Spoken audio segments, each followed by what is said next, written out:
যারা বড় বড় মাছ খেয়ে ভোর হয়ে যাচ্ছেন তারা এই রেসিপিটা একদিন ট্রাই করে দেখতে পারেন। আসসালামু আলাইকুম সবাইকে, আশা করি সবাই খুব ভালো আছেন। নতুন একটি ভিডিও নিয়ে ওয়েলকাম জানাচ্ছি সিম্পল রেসিপি ইনকেপিতে।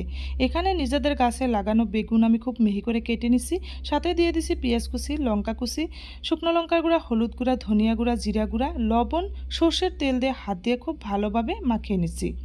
হাত দিয়ে খুব ভালো করে মাখাতে হবে, কারণ মাখানোর মধ্যে টেস্টটা উঠে আসবে। এবার মাখিয়ে আমি উপরে দিয়ে দিছি পাঁচমিশালি নদীর মাছ। মাছগুলো খুব তাজা আর ফ্রেশ ছিল। খুব সুন্দর করে ধুয়ে পরিষ্কার করে নিয়ে আমি হাত দিয়ে বেগুনের সাথে মাখিয়ে নিচ্ছি। এবার হাত ধোয়া জল দিয়ে দিছি।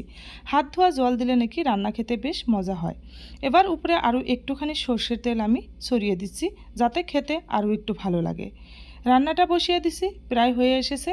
দেখুন ফুটে উঠেছে। আর একটুখানি নাড়াচাড়া করে আপনাদেরকে দেখাচ্ছি। রান্নার কালারটাও মাশাআল্লাহ অনেক সুন্দর এসেছে, খেতেও বেশ ভালো লাগে। এভাবে পাঁচমিশালি মাছ কার কার খেতে ভালো লাগে কমেন্টে জানান।